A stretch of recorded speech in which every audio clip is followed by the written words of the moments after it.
गलतियों को सुधारते हुए या कमियों को पूरा करते हुए जनता के बीच में हैं, उनका क्या कहना है, इस बात से शुरुआत करते हैं सवाल। देखिए, झांसी की जनता ने मुझे अपार स्नेह और प्रेम दिया। दो बार अपना प्रतिनिधि बना करके लखनऊ भेजा। आखिर में जिस उद्देश्य के लिए आपने मुझे लखनऊ भेजा था, उस विश्वास पर खरा उतरने का मैंने प्रयास किया। झांसी में हमने कमिटमेंट किया था लोगों से कि हम आपको झांसी की श्रद्धा, आस्था और विश्वास का केंद्र मड़िया महादेव का मंदिर अतिक्रमण से मुक्त करवाएंगे।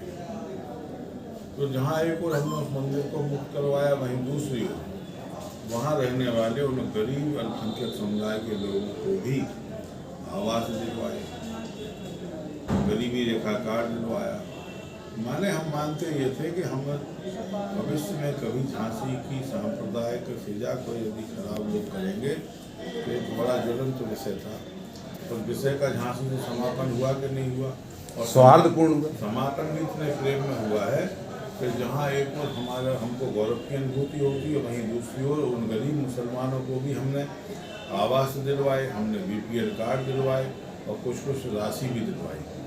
तो आज वो सामंजस्य के साथ काम हुआ। उसके बाद झांसी में आप याद करो 6-7 साल पहले के लोगों को पावर हाउसों पर जमकर टंगाना पड़ता था। यदि जम्पर उड़ गया, तार टूट गया, ट्रांसफार्मर फूट गया, तो पावर हाउसों पर जाकर के लोग नारेबाजी करते थे, जेई फोन नहीं उठाते थे, लाइनमैन मिलता नहीं था, पावर हाउस का नंबर उठता नहीं था।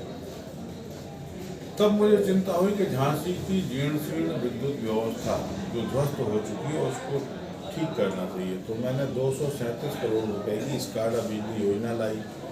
और 237 करोड़ रुपए की स्काडा बिजली योजना का लाभ ये हुआ कि जहां एक और झांसी की जीर्ण शीर्ण विद्युत व्यवस्था को ठीक किया गया, वहीं दूसरी ओर झांसी में नए सब स्टेशनों का निर्माण हुआ। तो सब स्टेशनों का ओवरलोड भी खत्म कर दिया गया। तभी तो आज सरकार यदि 24 घंटा बिजली देती है तो जम्पर नहीं उठता, ट्रांसफार्मर नहीं फूटता, आपको पावर हाउस के चक्कर नहीं लगाने पड़ते, आपको बिजली विभाग के खिलाफ नारेबाजी नहीं करनी पड़ती, आपको आज बिजली 24 को 24 घंटे घर तक पहुंच रही है। मुझे जब यहाँ पर लगा कि आने वाले समय में झांसी के साथ पेयजल का बड़ा संकट खड़ा होने वाला है, क्योंकि झांसी बुंदेलखंड की राजधानी यदि हम कहें तो इस राजधानी में सब लोग रहना चाहते हैं। जो भी देहात क्षेत्र में जरा समृद्ध हुआ, संपन्न हुआ, उसको लगता है कि अपने बच्चों को पढ़ाने के लिए मुख्यालय पे घर होना चाहिए। तो झांसी में एकदम से बाहरी क्षेत्र में लोगों ने प्लॉटिंग शुरू कर दी भारी संख्या में, और भारी संख्या में प्लॉटिंग शुरू होने के कारण से लोगों ने प्लॉट तो बेच दिए, लेने वालों ने ले भी लिए, लेकिन मूलभूत सुविधाएं ना देने वाले ने दी और ना लेने वाले ने देखी। जब दोनों ही लोगों ने नहीं देने वाले ने दी नहीं, लेने वाले ने देखी नहीं, तब जिम्मेवारी आती है स्थानीय प्रतिनिधि पे। आज शहर में जहां हम 900 करोड़ रुपए की पेयजल योजना लाए थे, तो अब हम कहते हैं कि झांसी नगर में आने वाले 1 वर्ष में भविष्य के 30 वर्षों के लिए कम से कम पेयजल का संकट दूर होने वाला। 145 MLD पानी माता टीला से हम लोग लेके आ रहे हैं। आपको जगह जगह नई पानी की टंकियां बनती दिखाई दे रही होंगी, जगह जगह आपको पानी की लाइनें डलती दिखाई दे रही हो, कनेक्शन भी होने से। आज हम कहते हैं गुमनावाला क्षेत्र में जहां एक बाल्टी पानी का संकट था, आज गुमनावाला, करवाजी, कोचा भावर, कुछो, राजपूत कॉलोनी, इन सब में आज घर नल से पानी आने लगा। तो ये उपलब्धि है कि नहीं है? आने वाले 1 साल में जो क्षेत्र बचे रह गए उन क्षेत्रों तक भी पानी आने लगेगा। फिर आप देखिए झांसी के इंफ्रा को बढ़ाने के लिए बिजली, पानी, सड़क मूलभूत आवश्यकता है। यदि आप देखोगे तो सड़कों का झांसी में सुदृढ़ीकरण के साथ साथ नई सड़कें भी बनाई गई। आज नई सड़कों में आप हंसारी को देख लो तो 4 लेन से जोड़ दिया गया, 4 लेन करके जोड़ा गया। हम देखते थे कि प्रेमनगर हमारा एक 6 वार्डों 7 वार्डों का क्षेत्र है, लेकिन प्रेमनगर को आने जा 7 वार्ड के लोग कनेक्टिविटी, और रानी लक्ष्मी नगर माने रेलवे की लैंड से निकलते हो, रेलवे कॉलोनी से होकर के निकलते हो। ये अभी आज एक कोच फैक्ट्री आई थी, कोच फैक्ट्री आई तो अभी गड़िया गांव की रास्ता बदल गई, एक फैक्ट्री और आ जाएगी तो नगरा की रास्ता बंद हो जाती। तब मुझे चिंता हुई। तो हमने अभी नंदनपुरा से एक नहर की शानदार रोड दी कि नहीं दी। शहर के डेवलपमेंट के लिए जो जो आवश्यक है उस सबको करने के साथ साथ हम आम आदमी के जीवन स्तर को हम कैसे सुधार पाए। आज हमने जहाँ एक और नए नए पार्क बनाए हैं, वहीं दूसरी ओर पार्कों में ओपन जिम लगे कि नहीं लगे। बड़े आदमी का परिवार, उनके बच्चे तो जिम में जाके 2000 दे सकते थे, लेकिन जो सुबह मॉर्निंग वॉकर्स हैं, जो युवा है, उनके लिए आज पार्कों में व्यवस्था हुई कि नहीं हुई। आज योगा वेलनेस सेंटर बने कि नहीं बने। आज झांसी में दीनदयाल सभागार फिर से शानदार बना कि नहीं बना। आज झांसी में लक्ष्मी ताल, आतिया तालाब, पानी वाली धर्मशाला, इन सारी पुरातन वाटर बॉडियों को पुनर्जीवित का अभियान चल रहा है कि नहीं। सब पे काम प्रगति पे है। अभी हमको चिंता थी ग्वालियर रोड रेलवे क्रॉसिंग पर लगने वाले जाम की, तो हम 105 करोड़ रुपए लेकर के आए, भूमि पूजन किया। अभी हमने जीआईसी में क्रिकेट स्टेडियम का भूमि पूजन किया। अभी हमने जीआईसी में ही 400 मीटर एथलेटिक ट्रैक का भूमि पूजन किया। अभी हमने लोकार्पण किया अटल एकता पार्क का। तो किन क्षेत्रों की, अभी हमने पहुई नदी पे बनने वाले 2 एसटीपी बन रहे। तो आने वाले समय में शहर के मध्य से निकली हुई पुष्यवंती गंगा पहुई नदी शानदार स्वरूप को पाएगी। तो काम की यदि आप श्रृंखला की बात करोगे तो झांसी में आप किले के स्वरूप को आपने बदलते हुए अपने सामने देखा कि नहीं देखा। आज किला रात में जगमग होता है कि नहीं होता। फसाड लाइटें लगी कि नहीं लगी।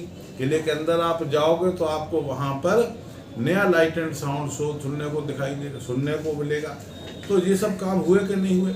आज झांसी में हमने नए नए रास्ते खोलने का काम किया है। झांसी को हमने, आज मैं कहता हूँ कि उत्तर प्रदेश की यदि कोई सबसे शानदार विधानसभा है, चूँकि मैंने उत्तर प्रदेश के कई जिलों में भ्रमण किया है, लेकिन झांसी सबसे शानदार विधानसभा बन के उभरी है। जहाँ एक और, वहीं दूसरी ओर मैं कहता हूँ कि यहाँ पर रहने वाले लोग और ज़्यादा सुंदर हैं। आज झांसी में पहले तो जिसका ट्रांसफर उत्तर प्रदेश में झांसी होता है ना, पूर्व या पश्चिम से, तो वो आना नहीं चाहता। और जब आ जाता है, एक बार झांसी आ गया वो फिर जाना नहीं चाहता है, क्योंकि ये है प्रमाण। शानदार शहर है। इस शानदार शहर में जहाँ एक और अभी आप देखो, हमने मेडिकल कॉलेज में 250 बेड का सुपर स्पेशलिटी शुरू करवाया कि नहीं करवाया। उस सुपर स्पेशलिटी में अभी हमने हार्ट का सेंटर शुरू करवाया। आज एंजियोप्लास्टी झांसी में होने लगी। अभी आपको याद होगा कि झांसी से न्यूरो सर्जरी के केस ग्वालियर भेजने पड़ते थे, लेकिन आज झांसी के उसी सेंटर में सुपर स्पेशलिटी में न्यूरो के ऑपरेशन होने लगे। तो हमने शिक्षा का विस्तार किया, चिकित्सा का विस्तार किया, सड़कों का जाल बैठाया, जन सुविधाएं बढ़ाई हैं, पानी पे काम किया, बिजली पे काम किया। और विधायक से लोग क्या चाहते हैं आखिर में? विधायक और किस लिए चुनते हैं? आपने विकास की श्रृंखला जितनी बताई, मैं समझता हूँ जो अपेक्षाएं जनता की थी वो उसमें आपने पूर्णतः शब्द ब शब्द खरे उतरने का भरसक प्रयास किया है, धरातल पर भी दिख रहा है। लेकिन झांसी स्मार्ट सिटी भी है और भी अभी अपेक्षाएं हैं जनता की, जिसको लेके लगता है उन्हें कि नहीं विधायक जी इधर चूक गए उधर चूक गए। तो ऐसी परिस्थितियों में जनता चुनाव का समय है, विपक्षी पार्टियां भी आपके चरित्र को, आपके व्यक्तित्व को, आपके कार्यों को कहीं ना कहीं कमतर आंकते हैं। तो ऐसी स्थिति में आपको क्या लगता है कि चुनाव की जो धारा अभी चल रही है उससे आपको भी समय है, तो किस तरह से आप जनता के बीच में? क्योंकि आपने बात की स्मार्ट सिटी की, तो स्मार्ट सिटी में हम लेकर के आ सकते थे। आज इलेक्ट्रिक की बसें चलना शुरू हुई कि नहीं हुई। आज कई महिलाओं के लिए अलग से पिंक टॉयलेट बनाए गए कि नहीं बनाए गए। आज हम लोगों ने CCC बनाया, कंट्रोल कमांड सेंटर। आज पूरा झांसी पे हमारी नज़र है, एक कमरे में बैठ कर के पूरा झांसी आज कैमरों से लैस है। झांसी में होने वाली किसी भी गतिविधि को, वो गतिविधि यदि समाज विरोधी होगी तो वहाँ पर वो कैमरे में कैद होगी।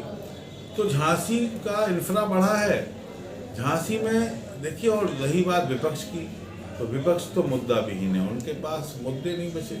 योगी जी ने सबके मुद्दे छुड़ा लिए, सबका समाधान कर डाला, ईमानदारी से जनता के लिए काम किया। मैं तो आज कहता हूँ कि जहाँ एक और हमारे प्रधानमंत्री मोदी जी ने गरीब की चिंता उसके घर पे दस्तक दे के की है। उसके घर पे लोग जाकर के उसे गैस दे के आए, घर पे उसको शौचालय मिला बैठे बैठे। घर पे उसको पक्की छत मिली, आवास योजना मिली। गरीब के घर बीमारी आ जाती थी, उसे कठिनाई होती थी, तो पूरे विश्व की सबसे बड़ी योजना है वो महत्वाकांक्षी योजना, पूरे विश्व की आयुष्मान योजना, जिसमें हर गरीब बीमे से 5 लाख रुपए के इलाज से कवर है हर साल। अभी में कोरोना के संक्रमण में जब गरीब के पास रोजगार का संकट हुआ तो सरकार ने राशन की व्यवस्था की। आप अभी बात कह रहे थे कि पुलिया का मजदूर, तो पुलिया के मजदूर को, असंगठित क्षेत्र के मजदूरों को ई श्रम कार्ड दिए गए। ई श्रम कार्ड में 5 लाख रुपए के इलाज की व्यवस्था, और यदि दुर्घटना उसके साथ होगी तो 2 लाख रुपए की व्यवस्था। बच्चों की शिक्षा की भी है। आज जब बच्चा पैदा होता है ना, यदि बिटिया पैदा हुई तो बिटिया के जन्म पे हाल के हाल 6,000 रुपए की व्यवस्था, उसके माँ के पोषण की व्यवस्था, बिटिया की व्यवस्था, और उसके बाद में बिटिया की शादी की शिक्षा और फिर शादी की। तो आप सोचिए ना, और सरकार क्या करती है। अगर इस देश की आज़ादी को आज 64 साल पूरे हो चुके, इन 64 सालों में भी इस तरीके से काम हुआ होता तो आज गरीबी हट चुकी होती कि नहीं हट चुकी, गरीब खुशहाल होता कि नहीं होता। लेकिन जो मोदी जी ने विश्वास जनता में पैदा किया है, तब मैं कहता हूँ कि आज वो लोग जो बसपा को स्वीकार कर लेते, वो लोग जो साइकिल की सवारी करते थे, वो लोग जो पंजे की तरफ देखते थे, तो बसपा, सपा और साइकिल सब एक तरफ धरे रह गए। मतलब लोगों को सीधे मिला है। मैं ये मानूं कि सरकार के अच्छे कार्यों से आज जो चुनाव है वो व्यक्ति से ऊपर उठकर है, और आपने, आपकी इस सरकार की इस व्यवस्था ने अन्य पार्टियों के, अन्य दलों के कोर वोट को भी प्रभावित किया है, और उसका लाभ आपको मिलने जा रहा है। नहीं, देखिए, हमको तो लाभ एक ही बात है ना, हमको लाभ लोकसभा में मिला मोदी जी का, हमको लाभ इस बार की लोकसभा में। भाई लोकसभा का चुनाव इतना बड़ा चुनाव होता है कि वहाँ घर घर नहीं जाया जा सकता है। गांव की दहली भी अगर आप छू करके चले आओ तो आज मोदी जी ने लेकिन घर घर पहुँचने का काम किया, आम जनता से सीधे कनेक्ट है मोदी जी, योगी जी। आज योगी जी का सुशासन, जिस तरीके से उत्तर प्रदेश में माफियाओं पर अंकुश लगा है, जिस तरीके से लोगों को अमन और चैन मिला है, जिस तरीके से वो भूमाफिया जो मेहनत कश लोग जब मेहनत करके प्लाट खरीदते थे, उनके प्लाट छुड़ाते थे, कब्जा करते थे, उनके साथ समस्याएं उत्पन्न करते थे, वसूली करते थे व्यापारियों से, आज वो सब बंद हुआ कि नहीं हुआ। जब वो सब बंद हुआ है तो निश्चित रूप से आज हर वर्ग योगी और मोदी को देख रहा है। तो पहले तो उनकी प्राथमिकता मोदी जी हैं, फिर योगी जी हैं, फिर प्रत्याशी है। मतलब बहुत अच्छा चुनाव आप लड़ने जा रहे हैं। हाँ, यदि और इसमें हम ये समझते हैं कि इसके बाद भी बहुत अच्छा चुनाव आपका जा रहा है, और आपको, लेकिन क्या आपके कार्यकर्ताओं को, आपकी जो टीम है, पूरी फौज है जो घर घर जाके जनता के बीच में, क्या उनको आलसी या आलस्य से क्षुब्ध हो जाना चाहिए, या और भी मेहनत और भी अच्छे तरीके से जनता के सामने पेश होना चाहिए? देखिए, चूँकि मैं आज कहता हूँ कि सिर्फ भारतीय जनता पार्टी ही वो दल है जिसने चुनाव की तैयारी ईमानदारी और गंभीरता से जमीन तक की है। आज हम लोग पन्ना प्रमुख तक खड़े हैं, माने वोटर लिस्ट का एक पन्ने पे भी हमारा प्रमुख है। तो जिसकी तैयारी इतनी हो, मतलब जवाबदेही तय की है आपने पन्ना प्रमुख, वो सारे तय हैं हमारे, जितने बूथ हैं हमारे उतने हम पे, उसके बाद उसके पन्ना प्रमुख हैं। तो इस बार आपकी जीत का आकलन आप क्या करते हैं? भाई जनता को ये अपेक्षाएं हैं, कुछ प्रचार भी इस तरह का है कि विधायक इस बार जीत का अंतर बढ़ाना है, जितना बढ़ जाएगा तो इसका लाभ इस क्षेत्र की जनता को आपके प्रतिनिधित्व में मिलेगा। आपको उम्मीद है कि सरकार में आपको वो जो डिजर्व करते हैं आप, या जनता जो आपसे अपेक्षाएं रखती है उस पर वो उनके सपने साकार होंगे? नहीं, देखिए, क्योंकि उत्तर प्रदेश सरकार में मैं तो अपने आप को खुशनसीब महसूस करता हूँ कि मेरा जन्म मोदी युग में हुआ। योगी जी के साथ मुझे काम करने का अवसर मिलता है। ये ऐसे कर्मयोगी हैं दोनों हमारे महानुभाव, जिन्होंने सिर्फ और सिर्फ जनता के लिए जीने का संकल्प लिया है। आज तक एक भी दिन की छुट्टी ना मोदी जी ने ली, न योगी जी ने ली। खुद योगी जी को कोरोना हो गया था, लेकिन उसके बावजूद वहाँ से वर्चुअली पूरे प्रदेश के जिलों से जुड़े थे। तो ऐसा श्रेष्ठ नेतृत्व तो दोबारा जनता को कहाँ मिलने वाला है। इसके पहले नेता लोग आते थे, अपनी जेबें भरते थे, अपनी कोठियाँ बनाते थे, उनके कार्यकर्ता मोटे होते थे, धन कमाते थे, जनता का शोषण करते थे। आज योगी के राज में जहाँ एक और हमको बिना जेब वाले मुख्यमंत्री योगी मिले हैं, वहीं दूसरी ओर वो माफिया जिन पर कार्रवाई करने से सरकारें डरती थी, आज उन सारे माफियाओं पर बड़ी कार्रवाई उत्तर प्रदेश के लोगों ने देखी है। आने वाले समय में अभी हमने बाबा जी से निवेदन किया था आज से 3 महीने पहले कि महाराज जी कि बुलडोजर की दिशा बुंदेलखंड की तरफ भी घूमनी चाहिए। तब हमसे कह रहे थे कि अब की बार की सरकार बनने दो, बुंदेलखंड पर मेरी नज़र है, लेकिन बुंदेलखंड से बड़े माफिया थे पूर्व पश्चिम में, तो पहले उनको जड़ से उखाड़ेंगे, फिर बुंदेलखंड की धरती पर और ज़्यादा कड़ाई से कार्रवाई की जाएगी। और जिन लोगों ने भी जनता के हृदय को दुखी किया है, जिन लोगों ने भी धरती के सीने को चीरा है, हाँ, जिन लोगों ने भी कब्जे किए हैं, जिन लोगों ने भी लोगों के प्लाट छुड़ा लिए, जिनको हाय और बददुआ उस जनता की लगी है, इसके काड़ों बाहर है। आने वाले समय में मतलब ये होगा, निश्चित रूप से होने ही वाला है। आप ये मान लीजिए कि यहाँ पर अपराध और अपराधी से भारतीय जनता पार्टी प्रेम नहीं कर सकती। लेकिन कुछ ऐसे माफियाओं को आपका संरक्षण मिलता है, इस तरह की भी चर्चाएं रहती हैं। नहीं, देखिए, माफिया तो माफिया होता है, अपराधी अपराधी होता है। ना अपराधी कोई जाति होती है, ना कोई संप्रदाय होता है। अपराधी तो समाज का शोषण करता है, और अपराधियों से यदि घृणा है तो रवि शर्मा को है। अपराधी हमसे कोई ऐसा काम नहीं करवा सकता, ना कोई करवा पाया होगा 10 वर्ष हो गए। कि यदि कोई माफिया हो, गुंडा हो, तो हम तो आपसे अलग से चर्चा करने को तैयार हैं कि आप हमें बताइएगा यदि ऐसा